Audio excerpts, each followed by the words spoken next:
And so we're going to get started with a question about organizing and movements. So, what do you see as the mission of organizing, and what makes a movement successful?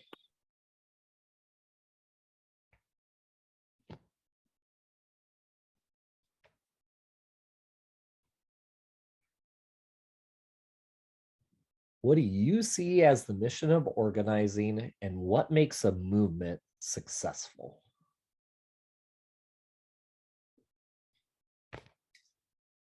And I'm a teacher, so I'm used to waiting. So I can sit here for a little bit in silence.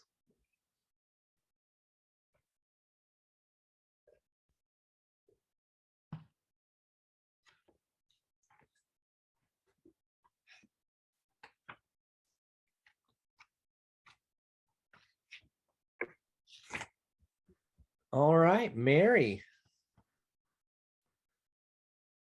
Okay. Good to see you. Hi, Wes. How you doing, Jamal? Hi. For me, the mission of organizing is to create positive change. However, it may not be lasting change. So the secondary focus of a mission is to create structural change so that it can be more permanent than just in words only, just in name only.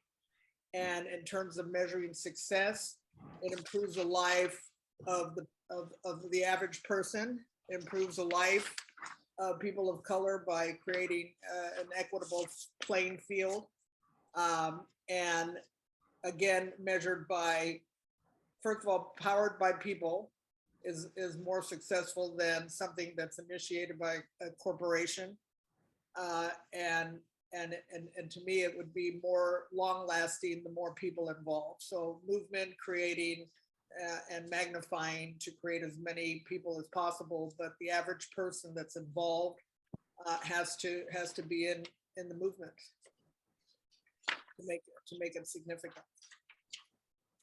Thanks for getting us started, Mary. Appreciate that. Thank you. And I think I saw somebody else's physical hand go up. Is that you, just PC? I'm going to ask you to oh, there you go. Go ahead. Sorry, it's my first time using my little laptop, so I'm learning as I go. That's why I did that. But in regards to what the woman before me just said, I agree about powered by the people, which at this time in the state of Texas, that's what's happening with the Better Work campaign, which I'm a part of. It's powered by the people. And so I believe that when you get, and I've seen it just like it's in front of me, having to, from small groups to large groups to filling up stadiums, you know, it all trying to find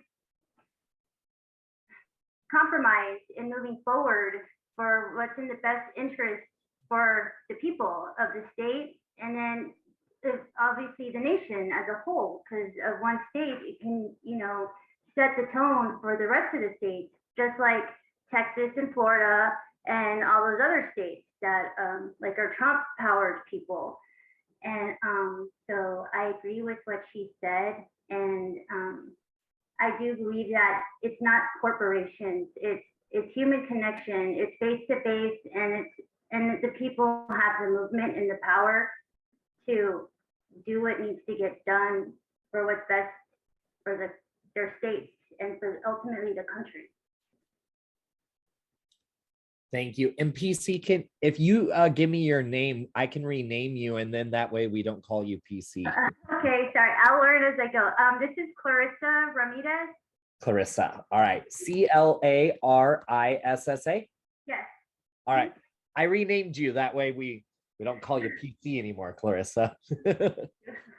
Thank you for sharing. And yeah, I think it's people driven. And as I read this, and this was at the beginning of chapter 4, and Alicia kind of talks about that word power and building power and the difference between power and empower. And I immediately was like, oh, building bridges, we use the word mobilize and empower grassroots organizers. And so that really got me thinking, how as an organization can we go from empowering, making people feel good and kind of wanting to go about and making change, to actually like like they have power to go into their communities and truly impact and affect conditions. And so so that's something I thought of was like reflecting. And and then like, oh, well, how does that look like when Building Bridges is a national organization that pretty much operates from a virtual standpoint, and then we try to give folks information who then use it to then truly take action. But yeah, so that's just something where my mind went on this. Anyone else have thoughts? I thought it was a lot of, based on how she described it, how you pull people together, maybe different groups as well. It's one thing to identify like one particular community or group, but she talked about the importance of pulling different groups together for the purposes of creating a movement or a stronger movement. So it's not just one strand, but it's multiple strands. And the organizer's job, or the role of the organizer, is to try to get those things together, and show people how some of their, even if they may have some underlying different views, they can be organized with respect to a particular idea and move together. Well, and Jamel, that's kind of a good transition to question 2. So I'll put that in the chat. And do you want to kick off our discussion? Or sure. Wait, hold on. Mary had Yep. Oh, I'm sorry. Go ahead. It just reminds me of Jesse Jackson when he started the Rainbow Coalition, the Rainbow Push, and it was a positive message that magnetized and pulled together different communities with a positive message, a positive outlook, and a positive outcome to improve people. Because the average person gets sucked into a message that negativity, the criticism, all that is wasting energy when we should be focused on the positive, which is why I don't understand why we keep, as a Democratic Party or as a progressive party, we keep all these messages alive of Trump did this, Trump did that. That's not going to motivate me. That's going to turn me off. That's going to harm me even psychologically. And so we have to really refocus in a positive momentum and keep it positive and remind ourselves, what are we doing this for? We're doing this for future generations. We're doing this for the strength of the country. We are all country. All of us are part of the country, and all of us together can make this happen if we believe in the message. Thank you, Mary. And yes, messaging is key too with that. So keeping it positive. Rosanna, you'll just have to turn your mic on. Okay, can you hear me now? Yes, we can. Yeah, so just kind of responding to the question, I feel like in terms of organizing or just even, communicating to people about this, like knowing a lot about issues is important so you can communicate effectively. But for me now, aside from for me personally, because I've done a lot of organizing in my past, I'm getting old now, I've done a lot of things, but for me now, a lot of it comes down to just personal interaction, like what I can. So I think in terms of organizing, one of it is responsibility, feeling some sense of responsibility to help better the world, change the world, and looking at whatever ways you can do it. And right now, I'm not going to go out and organize big rallies and marches or things, but I'm going to come to stuff like this. I'm going to go to rallies. And one of the things that I can do is communicate to people one-to-one. And so, like, for example, with at the beginning of COVID and all of that, when vaccinations were just starting, and there was talking about people going out into the community and bringing vaccinations to people, et cetera, and all of that. And I knew I wasn't going to do that, but I spoke to the manager of my apartment building and said, when you send out the rent reminders, could I include a note encouraging everyone to get vaccinated and telling them where they can get vaccinated here? And I did, it was very specifically, you can go here and here, it's walking distance, it's free, make an appointment. So that was like my effort to get everyone here vaccinated. But now it's a matter of, I know that I was very, very radical in my youth and doing all of that. And a lot of my radical peers now are looking at our kids and thinking, gee, they should be doing this and they should be doing that. And one of my friends was saying, well, his son is really involved with getting out the vote, getting people to register, and how that seems so not radical. And I was thinking that's like one of the most important things we can do right now, is to get people registered to vote and get them to vote. Because we don't need everyone to, and I'm saying we and them, but we don't need everyone to feel the way we do. We just need enough people to vote. And so it's not like we have to convince everyone, but a lot of it's just one-to-one, talking to people, and people have misinformation or no information, or people that would want the right things, but they don't realize how important it is to vote. And so I guess I'm just saying that out of my own frustration, that I feel like I want to do as much as I can more of that. And then of course, the things that show things to the public, like marches and rallies and protests and public stuff, that's super important.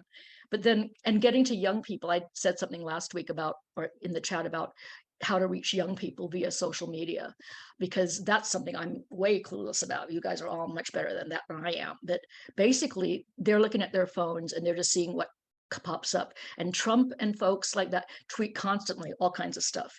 And even Biden could be tweeting, hey, I created all these jobs, I did this, I did that. I mean, just stuff getting to people that, yeah, Biden's doing something, so that younger people don't think Biden's not doing anything. But then just the other messages too. And in talking to people, like starting not judgmentally or preaching, but about like, what are the things that matter to you? Do you care about abortion rights? Do you care about the environment? Do you care about this? Do you care about that? And that if there's just one thing that gets them feeling like, yes, I need to go and vote, or think about who I vote for. So that's just my random thoughts here. And so, and I do feel like all the movements really support each other. I feel like early on for me in the early 70s, becoming a feminist and being a feminist and getting very involved, there were so many things that happened at that time that really galvanized. There was like Black Power, there was the women's movement, there was hippie stuff, there was the Vietnam War, there were a lot of different political and social movements that came together. And I think maybe and so in terms of now, feminism went kind of away as a word. For a while, it became like almost passé. People didn't, women would say, oh, I'm all for women's rights, but I'm not a feminist. Or young people would feel like, well, my mother's a feminist, but that's not for me. But now that word's coming really back. And I think that, and I love that, as I think like the Me Too movement has helped that, the Black Lives Matter movement, Roe v. Wade. So a lot of things are striking people where they are. Now feminism is not a dirty word anymore, which I'm happy about. So that's it. No, thank you. And that theme of connection is coming back. What are you doing to personally engage others? So thank you. Robin, go ahead. I just wanted to say everything that people have been saying about making connections and that personal interaction really kind of hits to what Alicia was talking about in the book, because she specifically said that she made the deliberate choice to door knock, to speak to people directly, to make those connections. And when Rosanna was talking about different organizations throughout the 70s connecting together, it made me think of the documentary, the first, I think it was called like the First Rainbow Coalition, but it was talking about how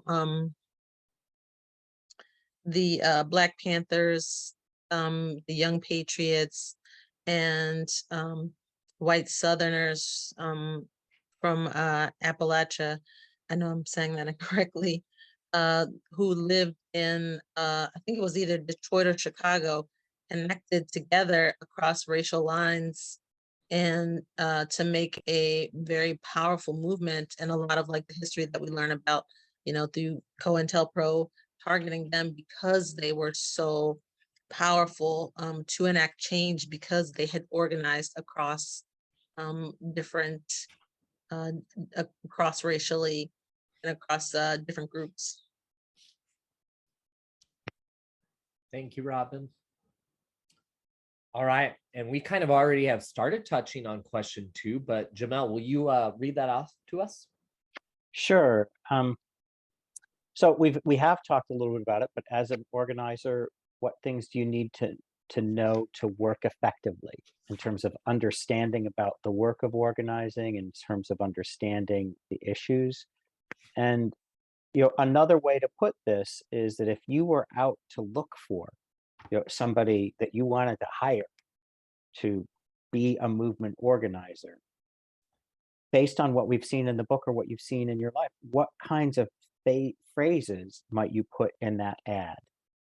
What are you looking for in terms of a person and the skill sets or the characteristics that you would want to see? I see Jocelyn has jumped in immediately with a good listener, and I think that's absolutely right, Jocelyn. When we talk about connections, you can knock on a lot of doors, but you have to listen to what the people are saying, and you can't just can't be talking at them. You have to be a good listener. What are some other things that people might want to put in that ad for an organizer? An ad? Yeah. An ad for So- an organizer. Yeah, like if you we're talking about what makes a good organizer, and like if you think about it, if you just wanted to go out and hire one, what would you put in that? Wanted, movement organizer, must be able to do this, this. What would you put in there? Clarissa. You, Yep, go ahead. just from what I've been observing in the last, 4, 5, 6 years, like one-on-one with everything politically, I would say listen first to what they have to say, because I noticed that, and I'm not trying to point fingers or anything, but I'm saying it because of my personal experiences, the Trumpers. As soon as they see anything, I'm just wearing a blue shirt or something, and they go, crazy, and start saying things. And I'm thinking, what is going on?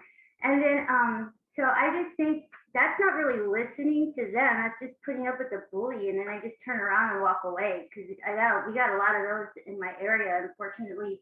And then, but in regards to other, like the real Republicans before Trump went and did all that, I would just want to listen. I want to listen to what they have to say and where they stand and why. And then, not that I'm going to be swayed in another way, but it's just so I can get a better understanding of where they're coming from. As I'm sure they're not going to always agree with me, and I'm not trying to sway them. It's just understanding where they're coming from, and then that's the start of a conversation after you listen to someone. So that's what I think. Thanks, Clarissa. Mary, you've got your hand up, and then we'll go back to Rosanna. I agree with Clarissa, except I'll add a third verb: look, listen, and feel. Feel that compassion, the empathy, and it's people-centered and run by people, for people, and by people. Even though hashtags may create a movement, it quickly disperses if there's not a level of sincerity and knowledge about what is concerning the community that you're trying to influence, or you're trying to work with, or you're trying to organize. What's important to them, and the order is also as important. And influence without attitudes, sincerity. That's great. Great, Mary. Rosanna.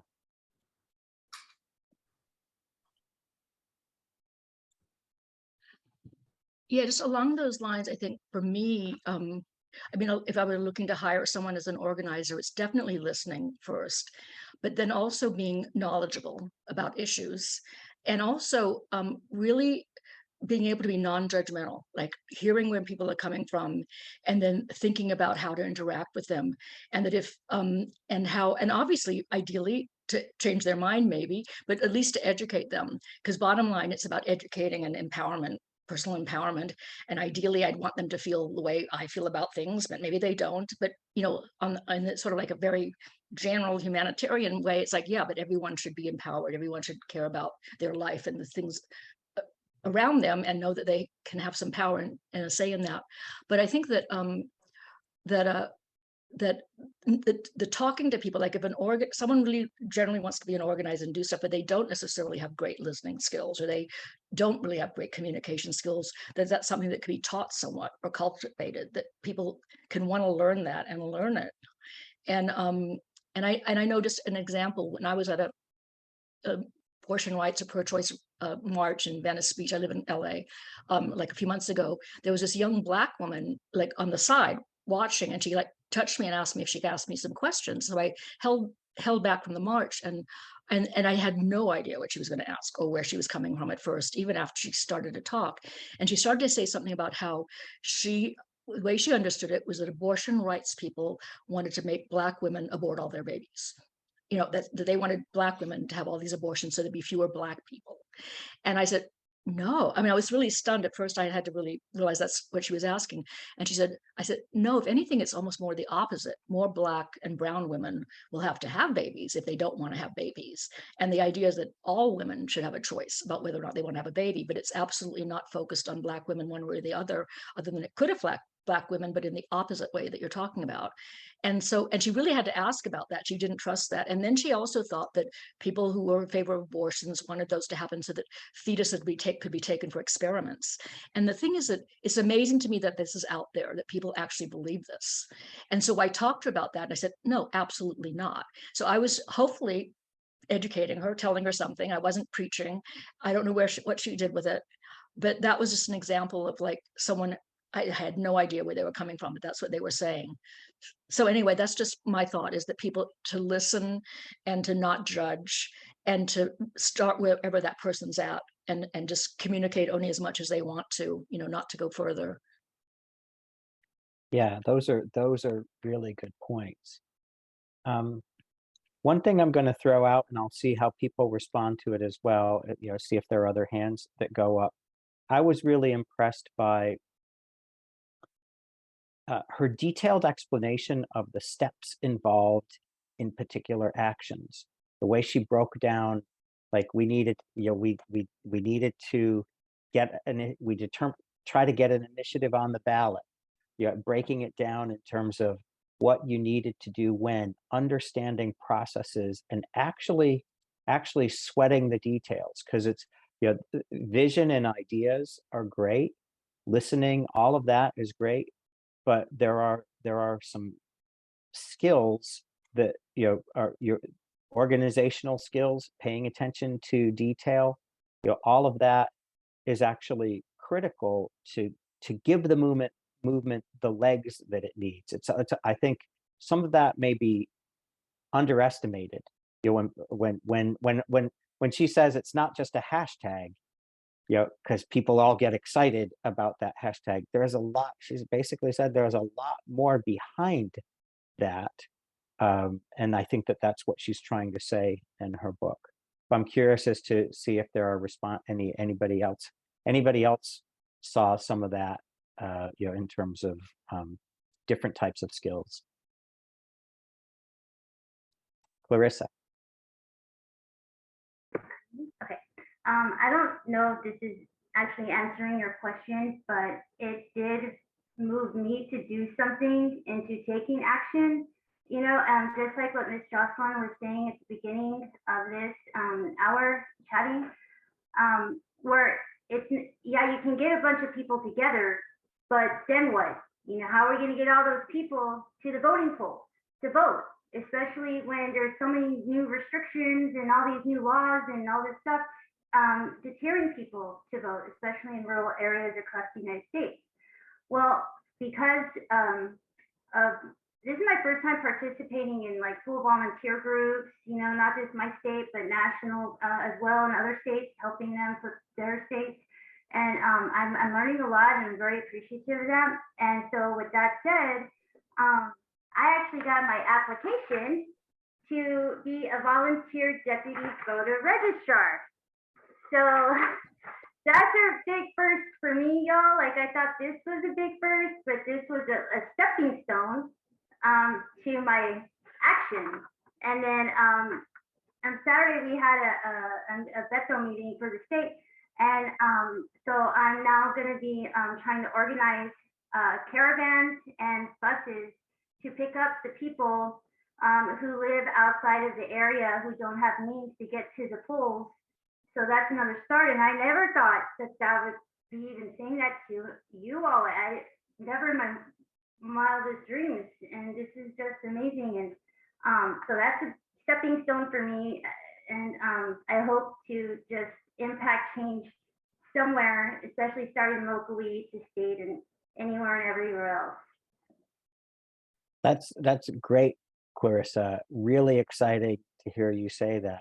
And you know, there are people on the call here, like you know, who some people have done this type of stuff before. You'll be working with the people in your local area, but you you you know, some of the stuff that we'll talk about later, you know, in terms of, you know, building bridges, you're trying to help empower people. You've got those at your disposal as well. Any other thoughts on that before I'm going to post the next question for, and I'll give it back to you, Wes. Okay, I'm going to put it in there. All right. Number 3, and I kind of brought up those two words, power and empowerment. So how does power interact with empowerment? Can you have one without the other?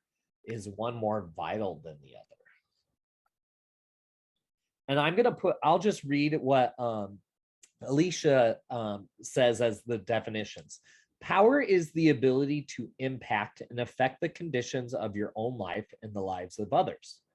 Empowerment, on the other hand, is feeling good about yourself, akin to having high self-esteem. Empowerment is what happens when people come together and don't feel alone anymore and don't feel like they're the only ones who experience what they do.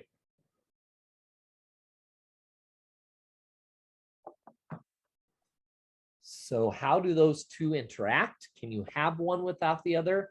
And in your opinion, is one more vital than the other? And oh my gosh, my foot just fell asleep. Holy cow. Oh my gosh. Robin, go ahead. I'm going to mute myself because my foot is going crazy. I hadn't considered, you know, the differences until she brought that up, but that it made me think about the ways societally that we kind of band-aid issues. So a couple of examples that I thought of were, you know, like to be empowered, we provide people rent subsidies, but to give people power, we would have affordable housing. We would have living wages. We wouldn't have all of these ways that they have to continually come back and prove one way or the other that they need help. We wouldn't leave them in a position where they need help and then require that they constantly have to go back and validate that need. We would make sure that they were provided with the things that they needed in the first place. So I think that it is possible to be empowered and have power, but you know, I have to think on it more, you know, since she provided this new definition, because I'm starting to think that you can't have true empowerment without also having power. You can't have, but you can have empowerment without power, but you can't have power without empowerment. Maybe I have to think about it a little more. I was catching what you were saying, and I think that you can have empowerment, but not power. But you have power comes with empowerment. I personally do believe, because I don't think we get power unless people come together. We will never have power by ourselves. Well, unless you're a white cis male, then you have power. But I believe in collective power. So, ooh, Clarissa put something in the chat. Is it power to empower or empower to have power? Ooh, go ahead, Mary. Trying to ponder that one. I looked at it as, before I did any reading, that empowerment was a personal characteristic that you work on yourself first before you can reach out to others and organize. And then as a group, you can achieve power, you can force power, or you can peacefully demand power and withhold certain things like civil disobedience until we have that power, or we're not going to move, or we're going to block something. And not necessarily calling for violence, but calling for change that affects a group, a significant amount of people, and create and the argument is that it's for positive change, again, positive change to build a stronger society, a stronger country. We're not 50 individual states. We are the United States of America, and we need to start thinking as such, break down barriers, and that creates empowerment to create power for change. Thank you, Mary. Hannah. Hi, how's everyone? I was thinking about just two organizations that I'm involved with. One is Verified Action, which is Stacey Abrams' organization, and then President Obama's leadership organization that he has. And so when I think of organizers, those two people are at the top of my list. And with Leader Abrams, which is how we refer to her, it's like, because she is just that. She is a leader, and she empowered 159 counties in Georgia, which was why her loss in the gubernatorial race was so, people couldn't believe it, because she visited all 159 of our counties, and she used her power of presence to empower people that all the other candidates had basically overlooked. So she made inroads in areas where a Black female who was a Democrat is the one that she gets stoned the minute she stepped out of the car, but she was able to draw these people in. So if you're talking about personal empowerment and personal power, I think both of those things have to be visible in whoever starts the movement, the person at the top. And then empowering the volunteers, we are made to feel like, particularly with Verified Action, because the type of things that they give us to do, we feel like we have power. To affect this change, not just you're on the phone, but you have a personal power, and they do things to make you feel that way. And the same thing with President Obama's leadership program. So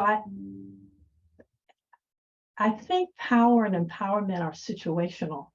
It depends on what you're using your power to empower people to do, because Trump used his power to empower people to an insurrection.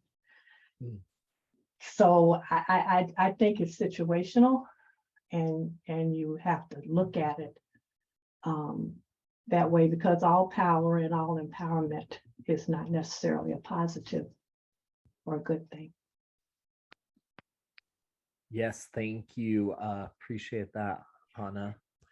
And Kara, or is it Kara? Kara, thank Kara, you. thank you. Yeah, that was an excellent point about Trump empowering people for the bad.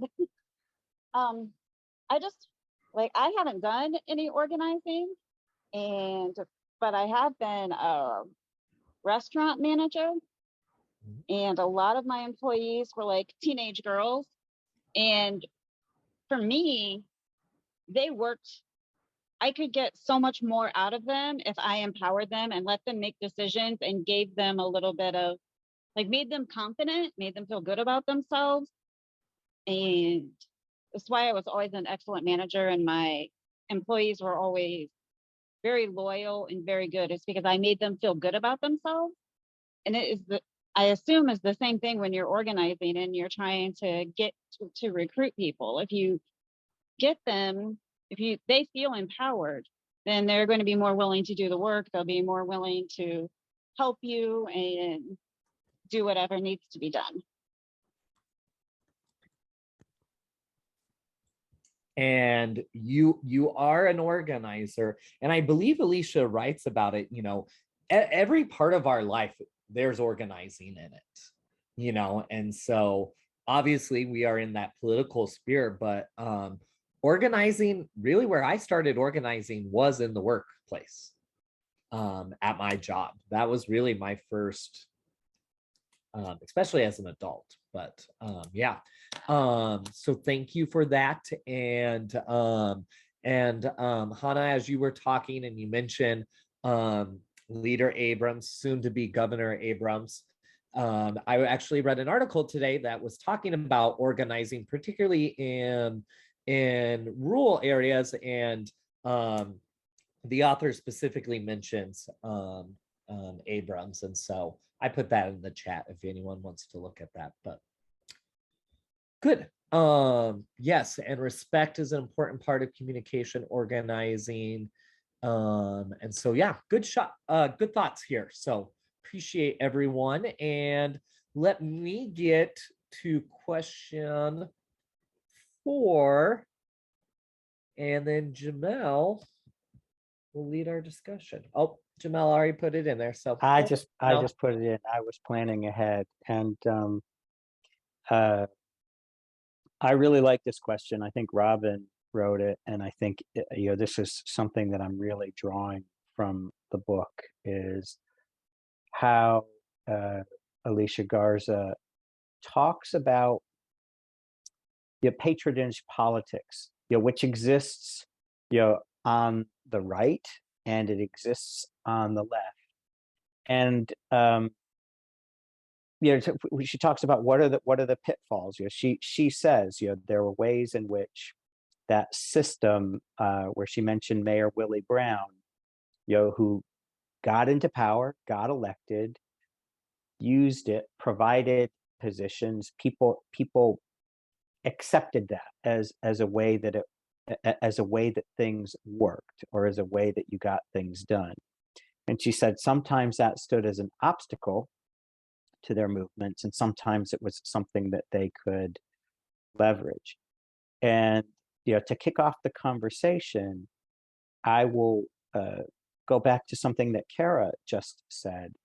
She empowered people by having them believe in themselves and believe they could turning it into a movement. They could make a difference. They could make contributions. They had something that they could give.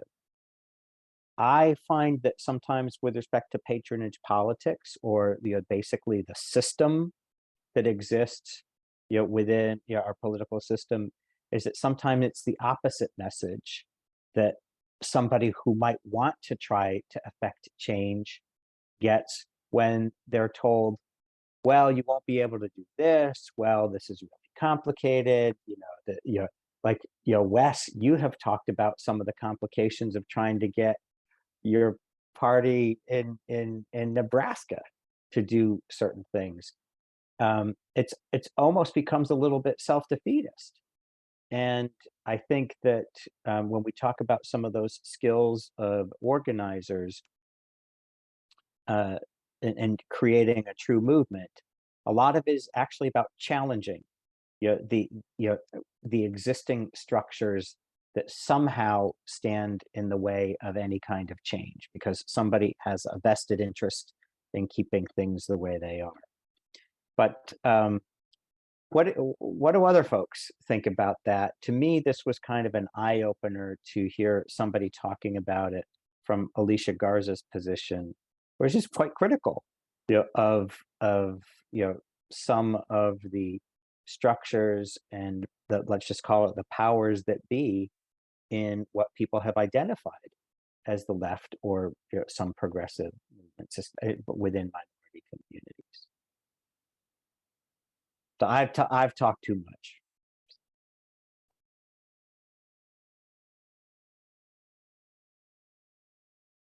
Robin. I feel like patronage politics diverts away from substantive change. A lot of times it's a feel-good measure, it feels good to be recognized, to be acknowledged, to have, someone say that they've heard your message. In the wake of 2020 and everything going on, almost every corporation had a message around the ideology of Black Lives Matter. We've gotten to a point with the LGBTQ movement where, we've coined the term rainbow capitalism, where, every company has a product that they will throw a rainbow on. But in the same regards, kind of like to your point, if their politics are still supporting ideologies that harm those communities, then what is it what does it really gain? Visibility is important, and it does feel good to, like I said before, to feel that your message is being heard. But what good is hearing a message if you're not actually going to absorb the impact of what that message really means?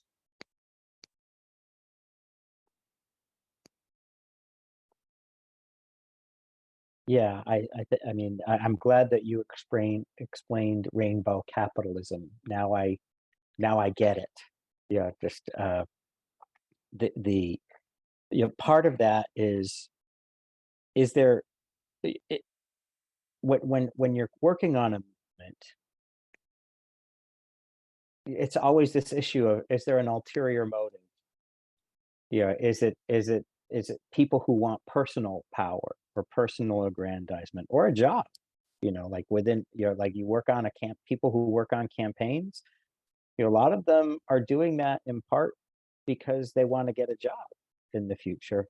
A corporation, they want to brandish their image. And trying, I think when Mary was talking earlier about sincerity, being a key thing, in terms of what an individual can bring to a movement, that really struck home with me. Robin, your hand is up again.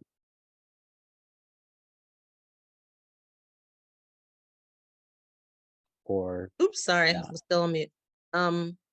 It actually also made me think about, I think it might have been Rosanna's comment earlier when she talked about, people being feminist and, younger generations moving away from feminism. That's kind of similar as well, kind of like to your point about if you're using those politics for your own personal gain and then you move on. Alicia talks about, intersectionality a little bit later in the book, but I think that kind of goes in parallel with patronage politics as well, because if your end goal is to just make a specific gain for a narrow group, you know, that I feel like that's where the whole, you know, white feminism and solidarity is for white women kind of monikers kind of came from, because a lot of women of color felt that, you know, white women were pretty much engaging in something similar, patronage politics, to where women who had proximity to power were able to make use of their identities for political gain, and then leave a more kind of in-depth movement of inclusive women's issues, leave those on the table without them actually being addressed. I'm not sure if this makes sense to what I'm saying here.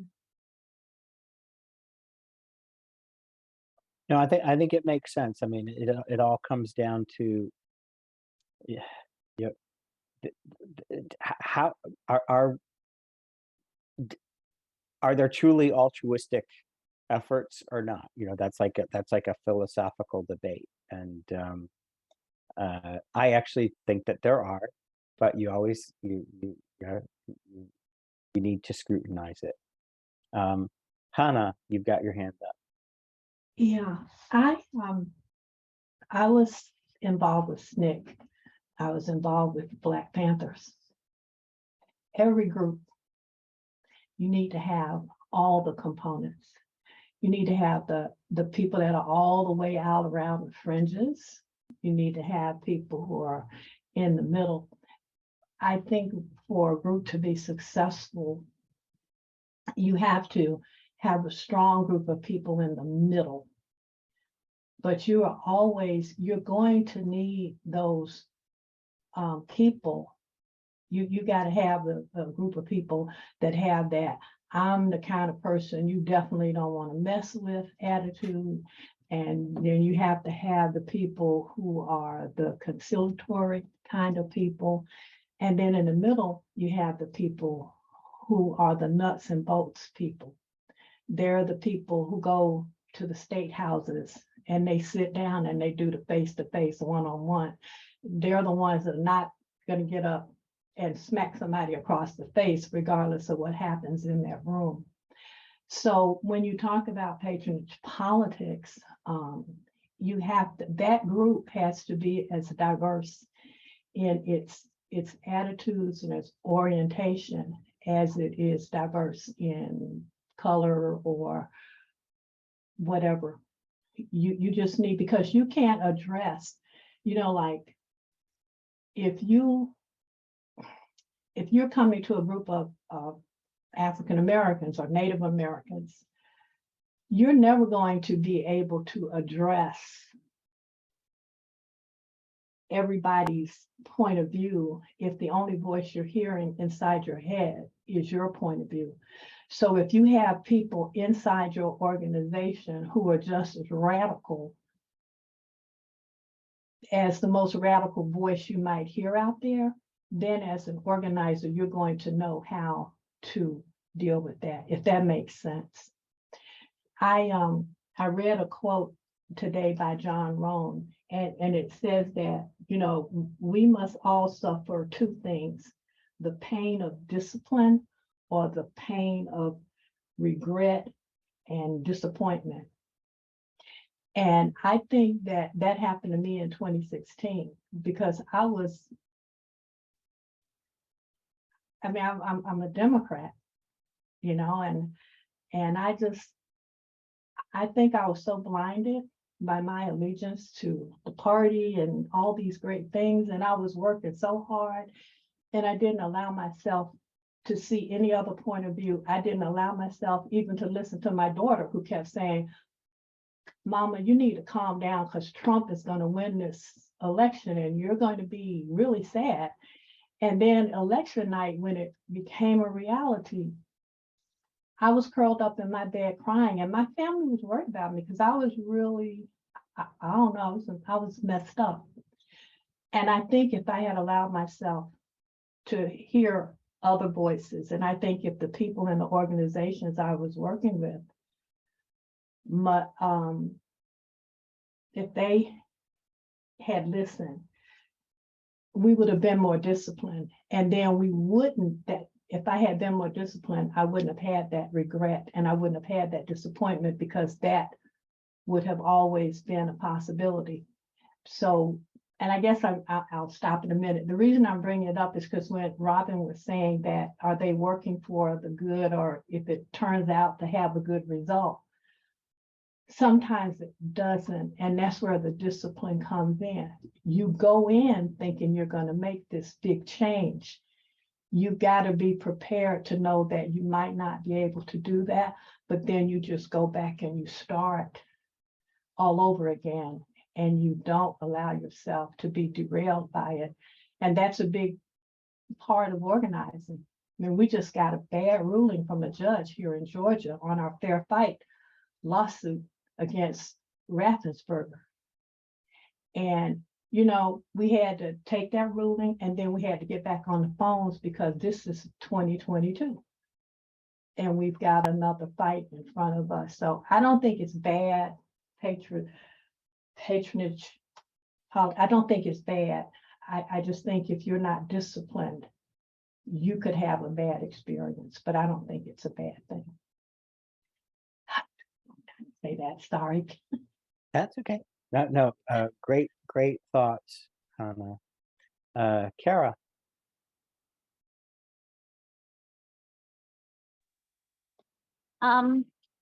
When Robin was talking about the rainbow, all the corporations who do the pride stuff now all the time, I just remember a few years ago, when it like really started to become a thing. And like somebody was at the mall and they had done like a rainbow steps, like all of their steps were rainbow. And the person who was posting was like, yeah, I know that this is all just money making for them and it's like nothing. He's like, but I really could have used this support when I was a teenager and in the closet. And so agreed that for corporations, it's all about money and that's it. But putting the pride out there and the LGBTQ, that kind of stuff, so that people know they're not the only one, like in small towns and the Midwest where they're shunned and their parents are kicking them out of their homes or whatever, to know that they're not alone, I think is important.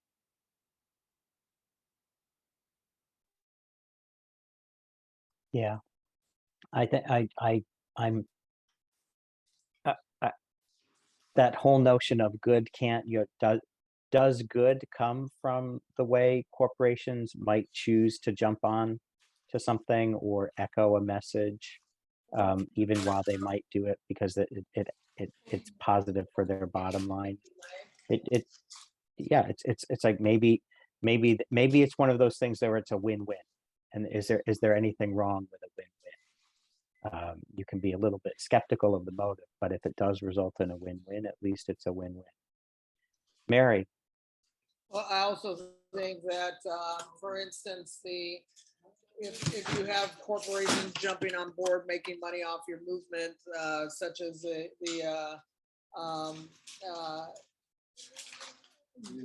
LGBTQI community, they consume their products. They can also boycott their products and put political pressure that you're not really for us, you're just profiting off of us. And that can create very positive change very quickly.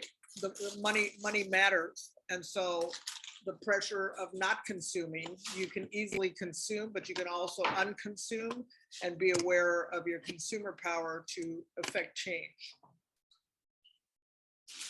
Great point. I have other thoughts before I post the next question and turn it back over to Wes. I was just gonna say, as a gay man, I can connect like it is good to see when I see corporations flying the pride flag, during Pride Month, and that empowers me to know I'm not alone, but it doesn't give me power. It doesn't make my life better. And I know those corporations aren't doing a damn thing to make conditions better for LGBTQ youth. So like that, and I think that's like what Garza's talking about, is the difference between empowering. They make me feel good and feel seen, but is it making my life better? So so I just wanted to put that yeah. But and that's true on whether rainbow capitalism, that's true on lifting up and believing Black lives do matter. It's, we can apply that to many, and people, I put that in the chat. But yeah, so that was my thought. I will just add one thing in terms of some movements within, because I'm a lawyer and I have corporate clients and stuff like that. I do see, in addition to just the statements, a real push within some corporations and within government themselves for more earnest efforts to create inclusion, diversity, inclusion, getting diversity of opinions on boards and things like that. It still remains to be seen how far it will go, but there's more momentum behind some of those things now than there was in the past. But that's a whole nother conversation. But I'm going to post the next question for you, Wes. Yeah, and I just put in the chat.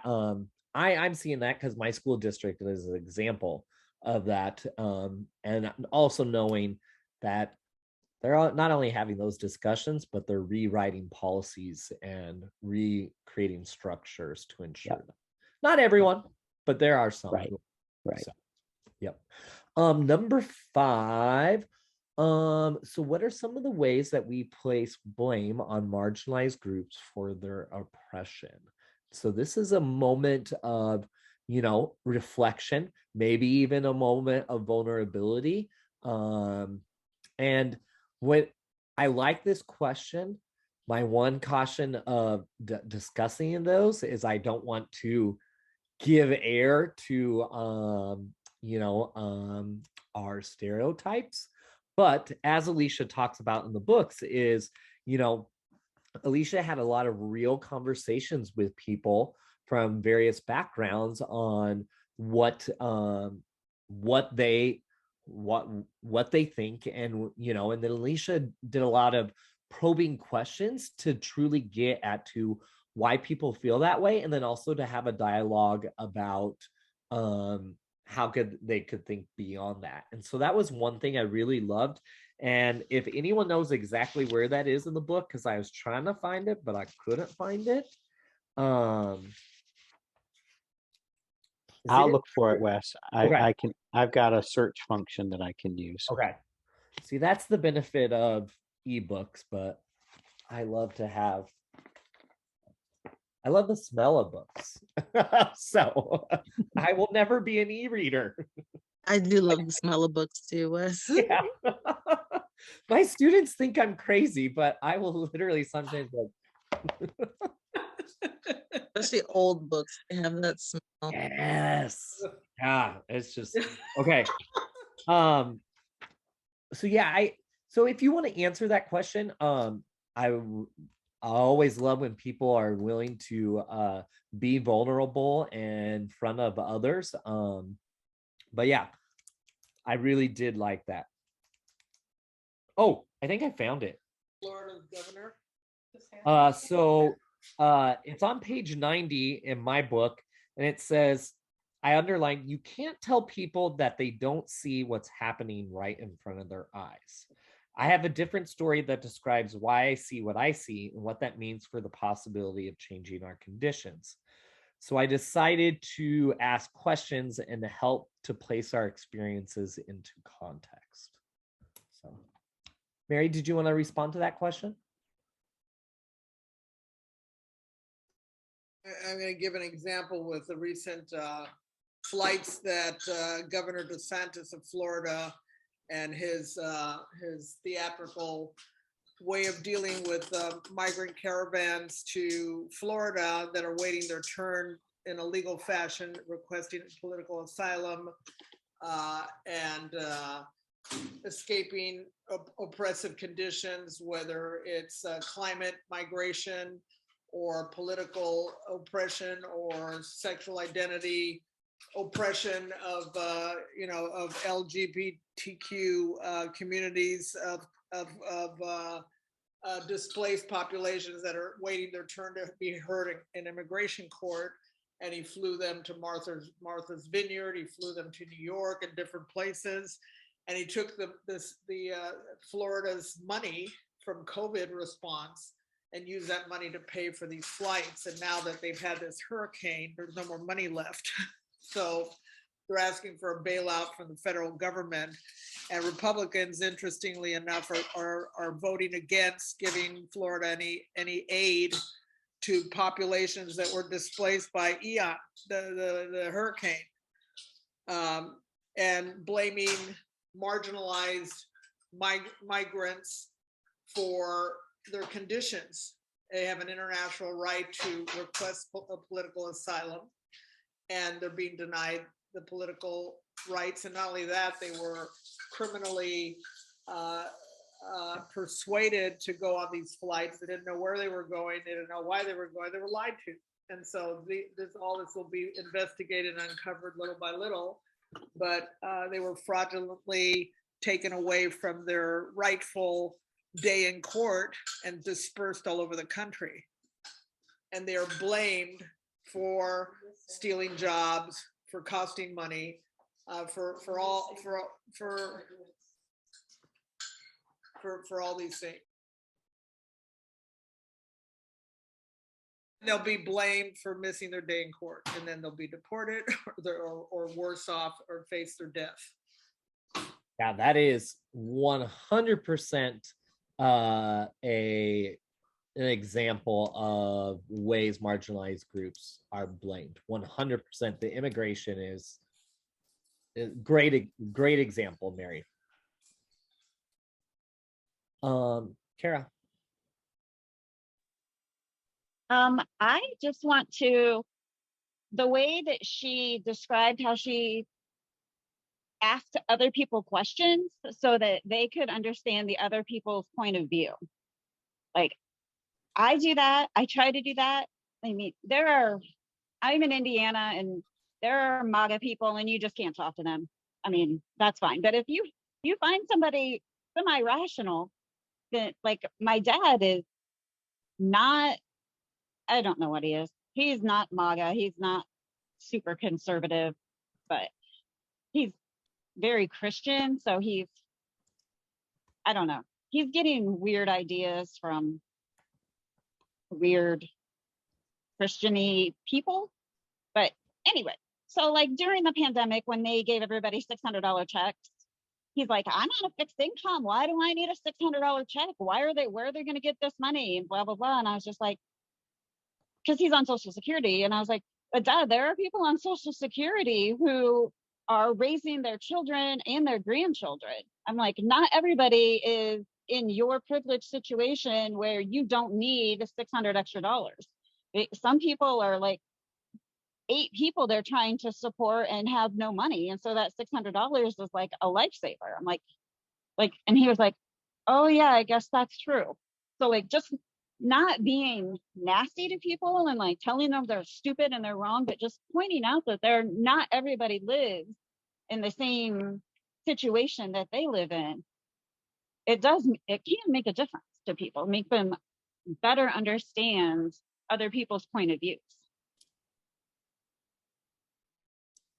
Thank you. And I had this, like, and I mean, I've done Hurricane Katrina relief work and whatnot, and I don't even know what I was thinking in that moment, but I was sitting on Instagram, and a person who is an amazing organizer in my community, and was just pushed out someone's tweets about, the conversation with Hurricane Ian, and why aren't people evacuating, and conversation about that. And and this person tweeted out, like, taken of like, well, let's have you ever thought to ask, well, why haven't you evacuated? Like, talk to a person and learn. And and so the person, a lot of times it can be, one, they don't have the financial means to do it, and so evacuating, it makes sense, but where are you going? How are you getting there? How long will you be there?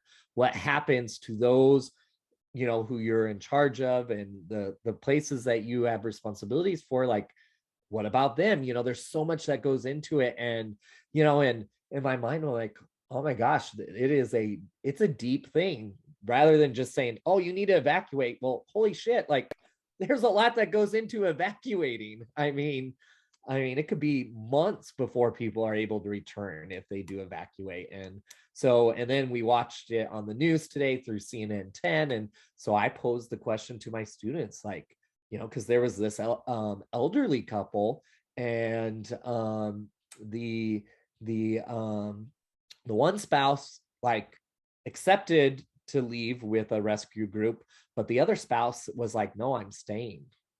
And so it was just, and then so my students and I had that conversation. So that was just a real life example for me recently. So Robin, and then back to Mary. I think another way that we blame people are things around healthcare. We blame people who have weight issues, people who have health issues, diabetes, cholesterol, for their health, when we have a very inadequate healthcare payment system. We also have a lot of neighborhoods that have food deserts, so people aren't able to get to healthy food options. We also have an issue with wages in this country. So a lot of times a more affordable option for people is food that is not as healthy. And then we put that back on people to say, make better choices. Well, they don't have options in order to make those choices.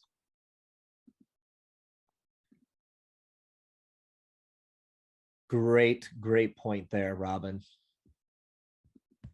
Mary. Also, the homelessness issue, blaming the homeless for being alcoholics, drug addicts, gamblers, when in fact more than half of them are ex-veterans that serve this country well, and they're being abandoned because Trump cut the military budget drastically and no aid to families. And so they found themselves living in cars, in the entire families living in cars, and hundreds of thousands of people on the streets. And we still can't conquer a very basic problem. Student homelessness, professor homelessness, teachers that live in cars because they can't afford, or professors that are visiting can't afford professor salary, that are living in cars next to universities. I mean, that is a shameful moment that needs to be addressed. Go ahead, Robin. I just want to reaffirm what Mary's saying there. A lot of times too, when we do place blame on these groups, the reasons that we come up with to blame groups don't even apply half the time. They're not valid. Kind of like someone was saying before, we're blaming immigrant workers for taking jobs, they're taking jobs that are offered to them. We're blaming people for being homeless, saying that they're drug addicts. That's not even the root of the problem. Or if they are drug addicts, the reasons that they are drug addicts is because, we've had like the opioid epidemic, we've had like the crack and cocaine epidemic and things like that, where we don't provide resources to them, and we make it seem like these things are people's choices, or we think we know the reason, and we haven't actually talked to the people who are in these situations to understand, oh, that's not actually what's going on in that situation. Yeah. Lack of connection and let's blame versus find a solution. Hannah. Oh, yeah. I just finished reading Ellie and Wes or Jamal. One of you can correct me if I pronounce his name incorrectly.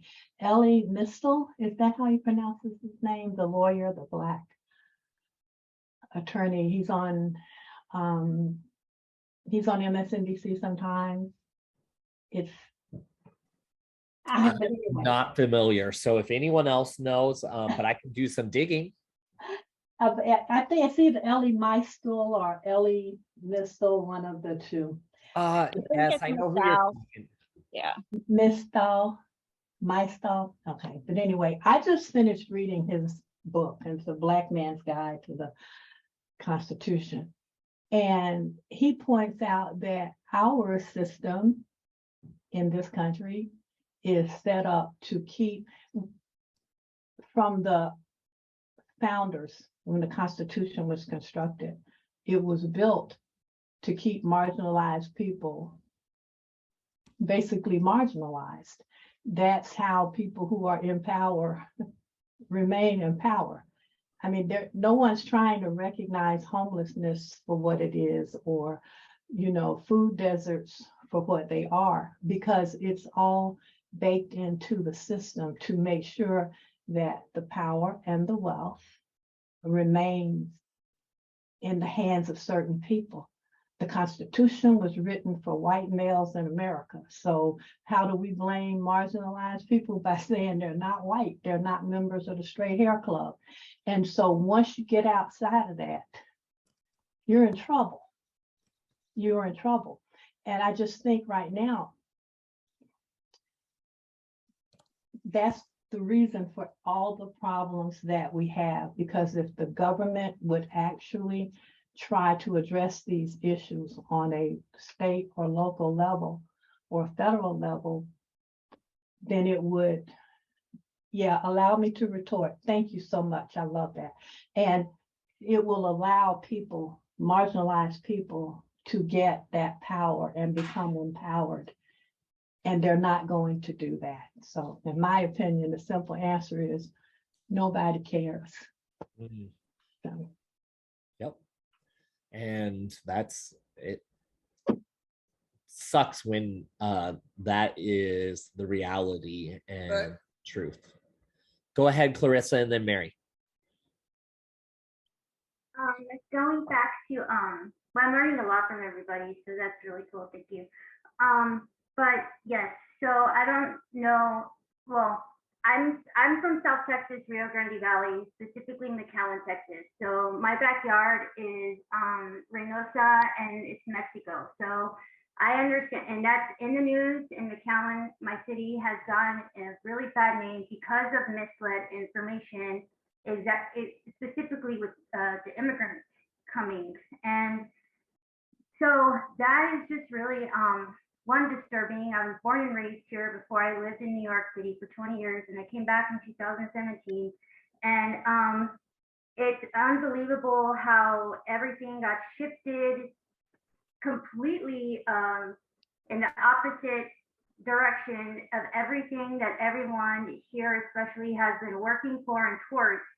And just so you all know, no, we don't let anybody and everybody in. It's never been like that. And I was actually there when I saw the families being ripped apart. I heard the babies and the children crying and screaming. I mean, I get emotional just talking about it because it was right. You can hear it. And then they send them, it was a lot going on down here in 2020, too, with the pandemic. And then when they shut it down, and then you had thousands of people, in a line. If you're up in the 7th floor, which we don't have because we're like flatlands, but we have a tall building that's maybe about 15 floors up, you can see, everything that is happening. And so I just wanted to just point that out, because I know that the immigrants, about taking jobs that a lot of people don't want, for sure. That I don't even know, and what somebody else said too about the rich just want to stay rich, the powerful to stay powerful, and everyone else stay where they are. And so I'm just hoping that learning through y'all's generations and all y'all's experiences that I can learn from, and then take, use that somehow to talk to the people here, because most of the people here and along the border of Texas, we're not dumb. It's just there's no resources. We lack resources. That's all it is. And one thing I'm going to say about the Beto and Abbott debate, because that was in my neighboring town, Edinburgh, which is the university I graduated at, which is UTRGV. It was the same thing. He was saying the same thing that, and then DeSantis from Florida, those two, Abbott and that guy, like, it's unbelievable how they use the immigrants as pawns when all they want to do, and they're not even staying here anyway. They all have somewhere else to go. They're not just like, oh, we're going to come over and just plant and stay here, so now we're suffering. No, nobody's suffering here. They're making them suffer. After it's just really heartbreaking. And so just because that was brought up, I'm sorry, I know I got a little passionate there, but I just wanted to put that out there, because I know a lot of people, no, cartels don't run our town. They're everywhere in the United States, just like crime is, so it's not like the cartels are running our cities. No, they're not. I mean, so that's all I wanted to say. No, and thank you for speaking up. I appreciate it. Mary, and then Rosanna, and then we're going to move to our very last question. Well, just to build on that, there's always two issues that the Republicans whip out before every election, and that's the law and order and the porous borders. And so immigrants are just a cheap shot at rallying people around something that's fictitious, that's built on the social media, and it becomes a false platform. These are not the problems that we are facing. It is not law and order. It is not immigration, because law and order starts with jailing Trump. And so if there's no jailing of Trump, there is no law and order. So these are false platforms, but it predictably rallies people to a false cause. Yep. And it keeps the focus off the failure of the Republican Party to feed people in Kentucky, to feed people in Tennessee, to feed people now in Florida, to provide aid for basic things. Yep. And false platforms. And the other thing I wanted to comment is that in our Constitution, a black man is 3/5 of a man.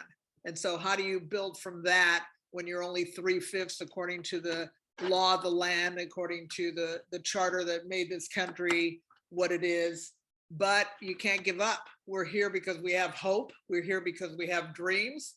We're here because we are unified in something positive in spirit, and we try to remove these barriers and go from there and build forward. We can remove these things.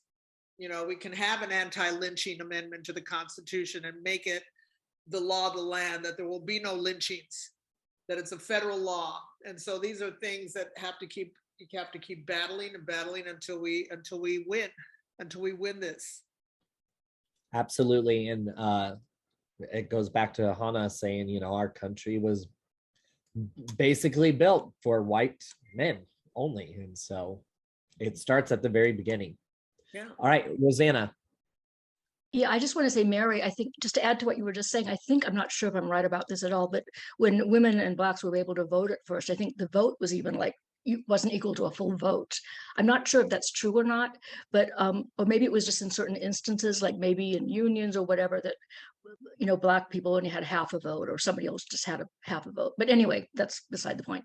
Anyway, what I wanted to say regarding marginalized groups is that chances are my massive organizing is behind me. I'm not going to be instigating huge movements or things like that, or even necessarily creating helping little organizations. But for me, like on a more personal level, I feel like with communicating with people, that a lot of times people know someone in a marginalized group, that if they realize that, they don't stereotype as much. Like maybe everyone has friends with mental illness.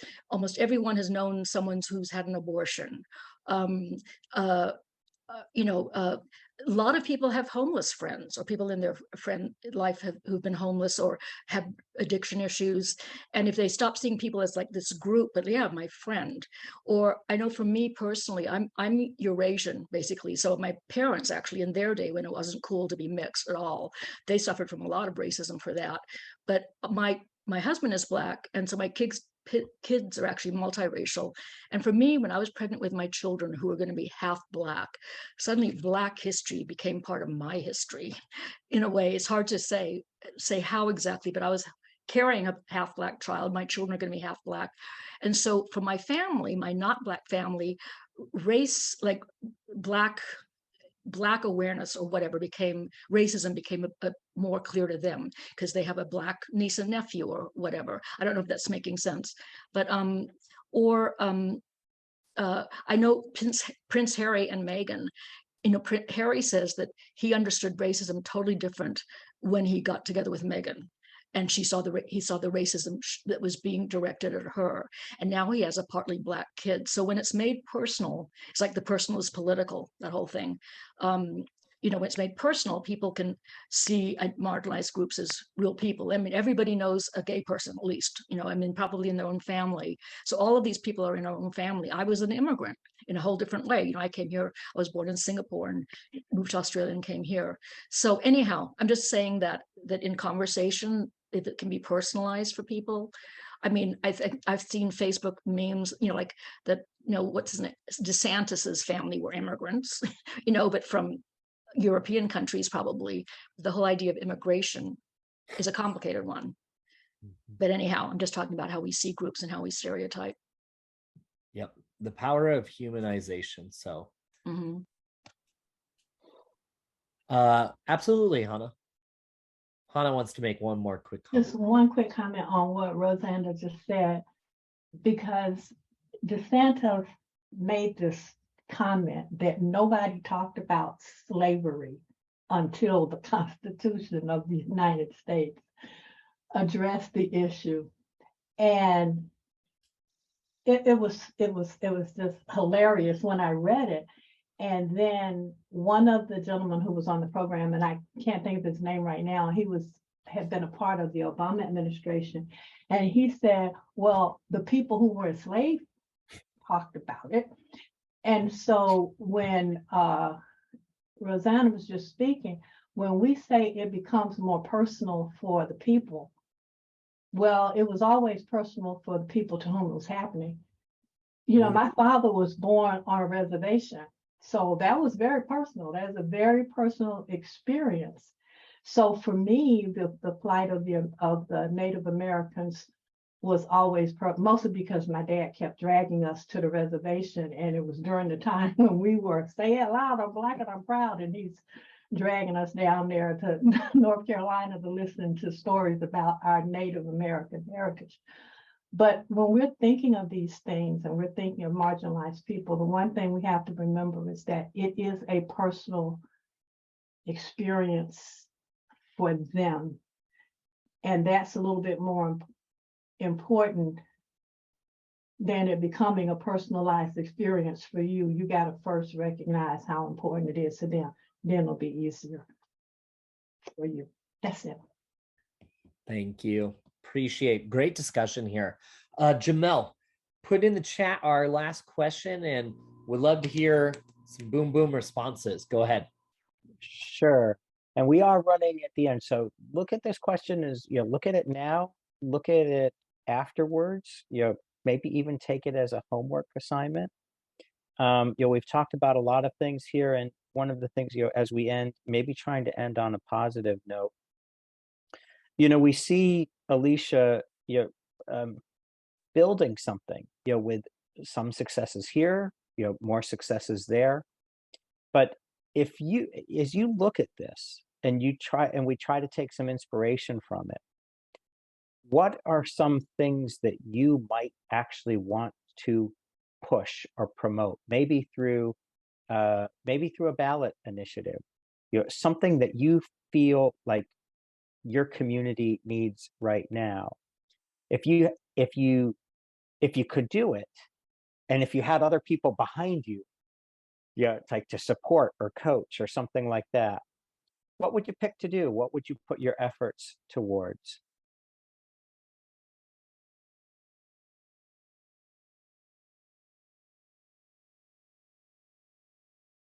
Any thoughts?